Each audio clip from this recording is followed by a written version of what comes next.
কোন বান্দার সন্তান যখন মারা যায়, ক্বালাল্লাহু লিমালাইকাতিহি, আল্লাহ ফেরেশতাদেরকে বলেন, ক্বাবাতুম ওয়ালাদা আবদি, আমার বান্দার সন্তানকে তোমরা কবজা করেছো, আমার উমুক বান্দার সন্তান তোমরা ছিনিয়ে এনেছো। ফেরেশতারা কয়, নাম, হ্যাঁ মাবুদ, আপনার উমুক বান্দার সন্তান আমরা ছিনিয়ে এনেছি আল্লাহ।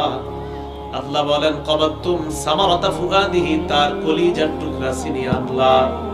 জি মাবুদ, তার কলিজার টুকরাটা ছিনিয়ে আনলাম।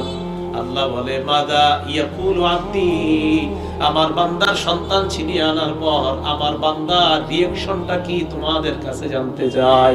আগে নিয়ে আসলাম ওই ব্যক্তি এবং তার স্ত্রী, মানে ওই সন্তানের মা বাবা কি বলে একটু বলো। তো ফেরেশতারা বলে, আল্লাহ ফাহামিদাকা ওয়াস্তারজাআক, অমকের সন্তান নিয়ে আসার পর ওই ব্যক্তি বলেছে আলহামদুলিল্লাহ, আর বলেছে ইন্না লিল্লাহি